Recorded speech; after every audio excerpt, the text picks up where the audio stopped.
ओम शांति। 23 दिसंबर 2022 के महावाक्य हैं। मीठे बच्चे, याद में बैठते समय आंखें खोलकर बैठो, क्योंकि तुम्हें खाते पीते चलते फिरते बाप की याद में रहना है।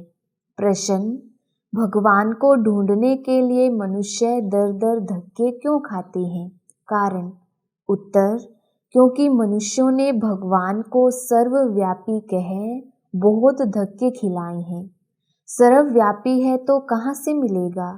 फिर कह देते हैं परमात्मा तो नाम रूप से न्यारा है। जब नाम रूप से ही न्यारा है तो मिलेगा फिर कैसे, और ढूंढेंगे किसको? इसलिए दर दर धक्के खाते रहते हैं।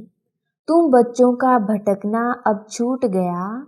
तुम निश्चय से कहते हो बाबा परमधाम से आए हैं। हम बच्चों से इन ऑर्गन्स द्वारा बात कर रहे हैं। बाकी नाम रूप से न्यारी कोई चीज होती नहीं। ओम शांति। मीठे मीठे बच्चे बाप की याद में बैठे हैं। ये किसने कहा और किसको? सभी आत्माओं के बाप ने अपने बच्चों आत्माओं से बोला। आत्माओं ने ऑर्गन्स से सुना कि बाबा ने क्या कहा। बाप ने कहा अपने बाप को याद करते हो। बाप को याद करने के लिए क्या आंखें बंद करनी होती हैं? बच्चे जब बाप को याद करते हैं तो आंखें तो खुली हुई होती हैं। उठते बैठते चलते फिरते बच्चों को बाप की याद रहती है। आंखें बंद करने की दरकार नहीं। आत्मा जानती है कि मेरा बाप इन ऑर्गन्स से मेरे से बात करते हैं। परमधाम से आए हैं इस पतित पुरानी दुनिया को नहीं बनाने। ये बुद्धि में है, आंखें तो खुली हुई हैं।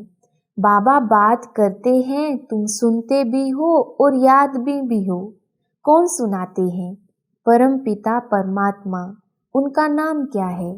जैसे तुम्हारे शरीर का नाम है वह बदलता रहता है। एक शरीर लिया, छोड़ा, फिर दूसरा लिया तो नाम भी दूसरा पड़ेगा। आत्मा का नाम बदलता नहीं है। बाप कहते हैं मैं भी आत्मा हूँ, तुम भी आत्मा हो। मैं परमधाम में रहने वाला परम आत्मा हूँ, इसलिए सुप्रीम आत्मा कहते हैं। सुप्रीम ऊंच से ऊंच को कहा जाता है। ऊंच आत्माएं भी हैं तो नीच आत्माएं भी हैं। कोई पुण्य आत्मा, कोई पाप आत्मा। बाप कहते हैं मुझ आत्मा का नाम सदैव एक ही शिव है। नाम तो जरूर चाहिए ना। ना जानने के कारण कह देते हैं नाम रूप से न्यारा है, परंतु नाम रूप से न्यारी कोई चीज हो ना सके। जैसे आकाश है, कोई चीज तो नहीं है ना। पोलार ही पोलार है। उनका भी नाम तो है ना आकाश। बहुत सूक्ष्म तत्व है। अच्छा, उनसे भी ऊपर देवता रहते हैं, वह भी पोलार है। आकाश में बैठे हैं।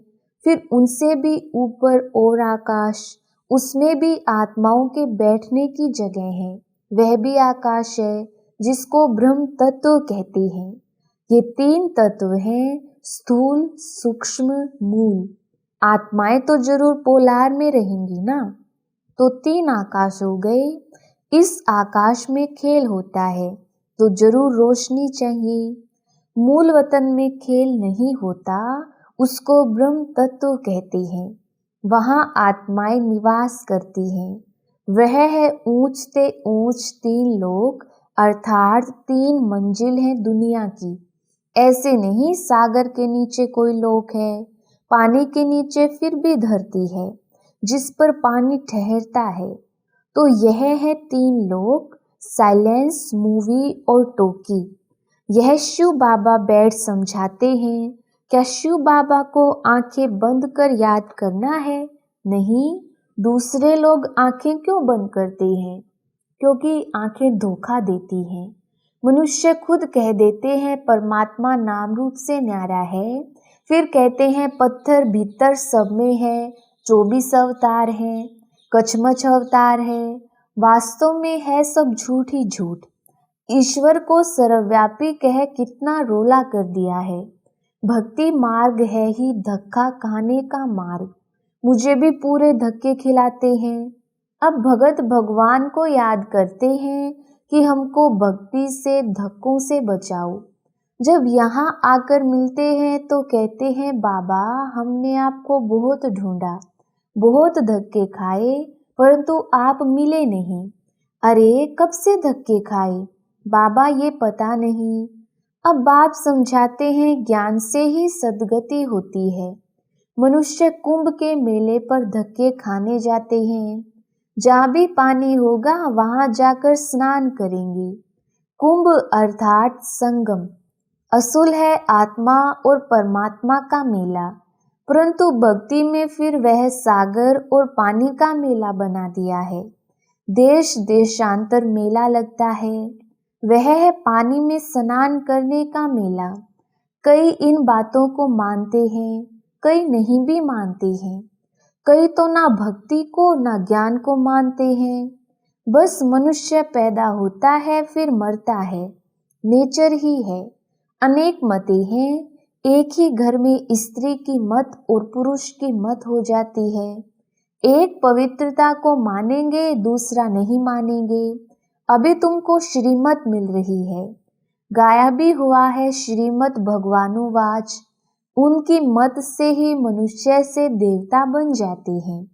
देवता धर्म अभी है नहीं, निशानियां चित्र हैं, जिससे सिद्ध है कि आदि सनातन देवी देवता धर्म था, वह राज्य करके गए हैं।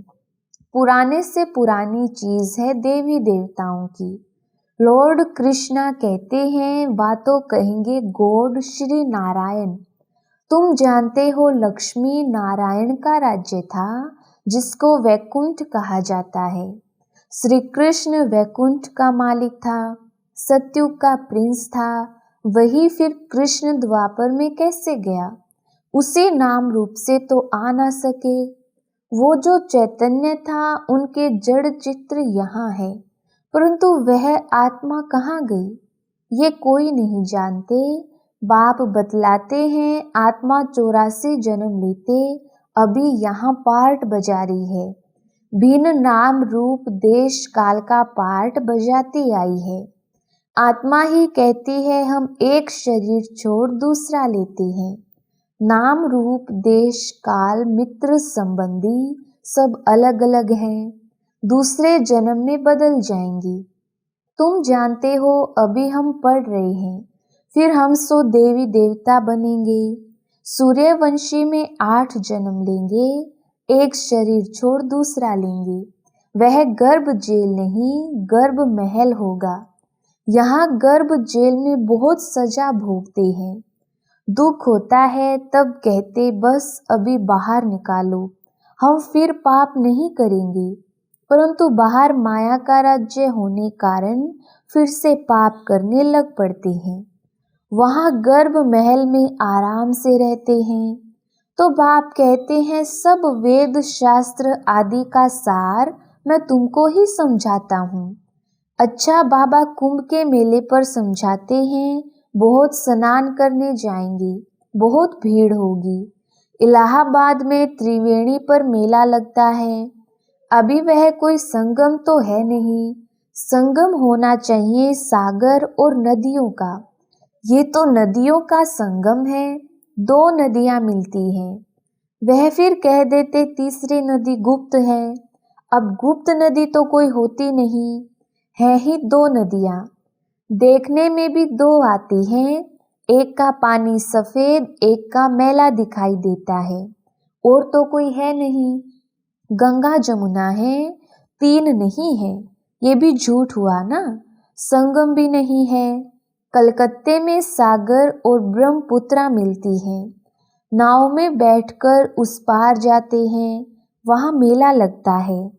कितनी मेहनत करते हैं।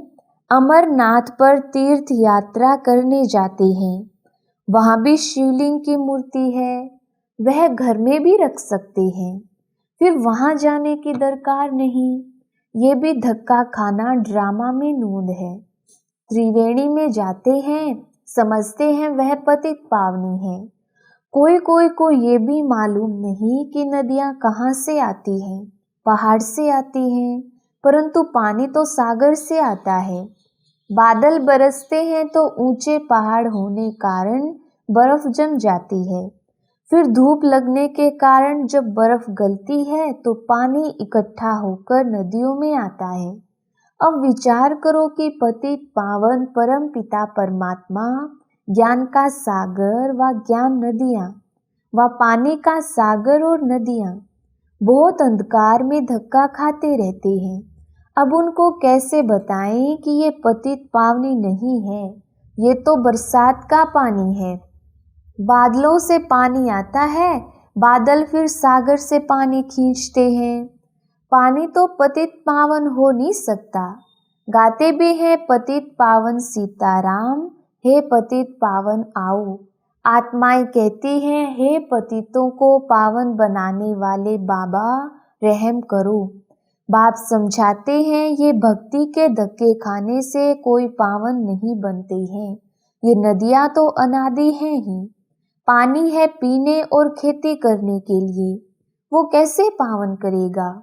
अभी ये तुम्हारा अंतिम जन्म है, मैं आता हूँ तुमको पावन बनाने। सत्युग पावन दुनिया थी, ये है पतित दुनिया।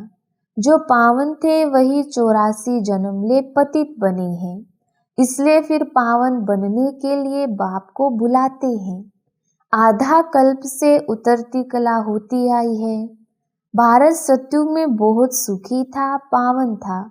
अब दुखी है क्योंकि पतित है, इसलिए पुकारते हैं ओ गॉड फादर, और फिर कह देते उनका नाम रूप है नहीं। तब पुकारते किसको हैं ये भी समझते नहीं।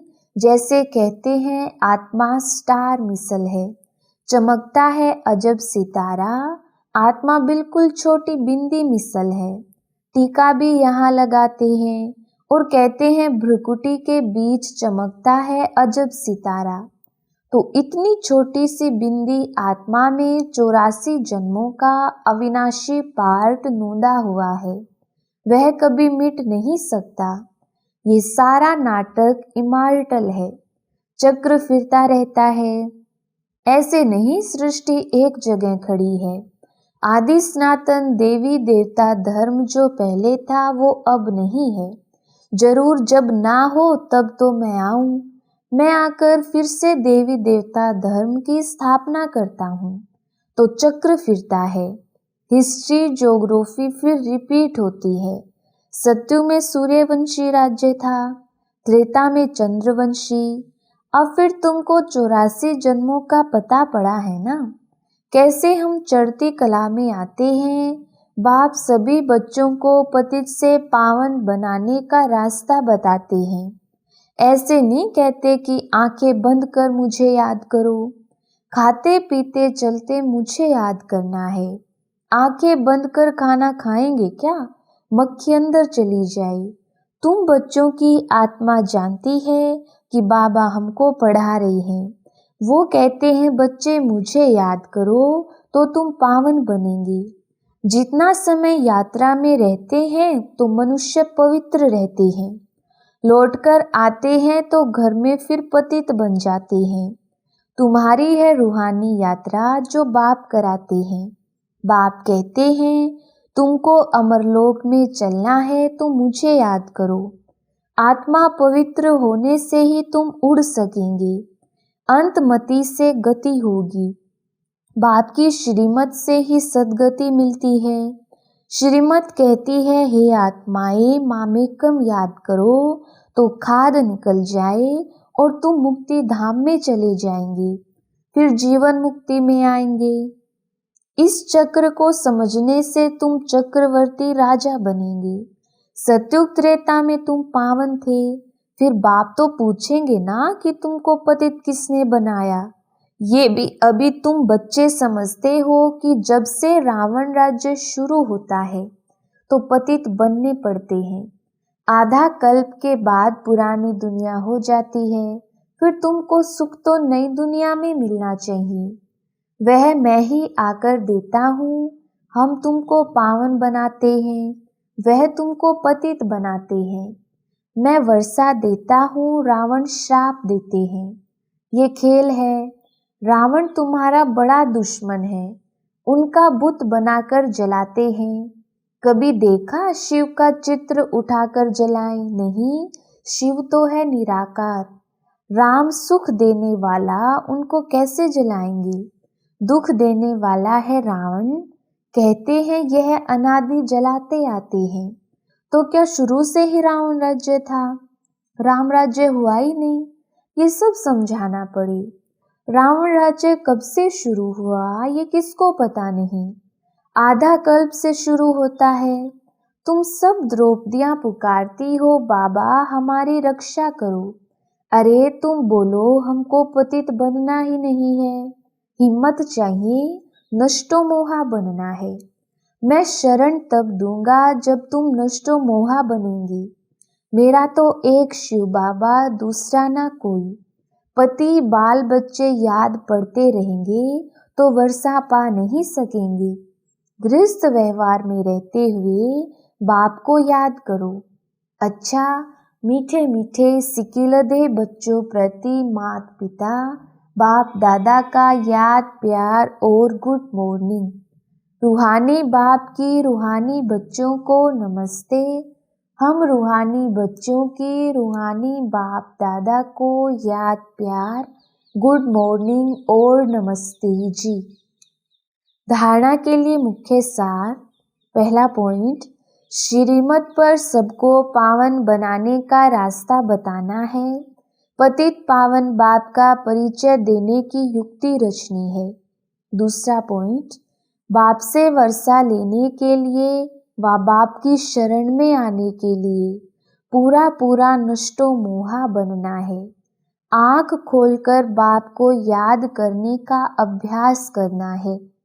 वरदान, सर्व शक्तियों को समय पर ऑर्डर प्रमाण कार्य में लगाने वाले मास्टर सर्वशक्तिवान भव।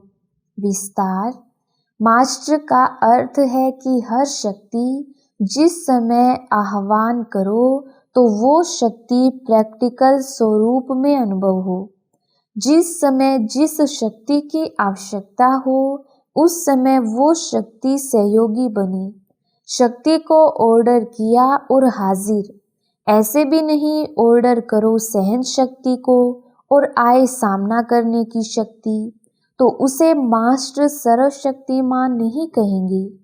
जैसे शरीर की शक्तियाँ ऑर्डर में हैं, ऐसे सूक्ष्म शक्तियाँ भी ऑर्डर प्रमाण कार्य करें। एक सेकंड का भी फर्क ना पड़े। स्लोगन, प्रसन्नता का आधार संतुष्टता की शक्ति है। अच्छा, ओम शांति।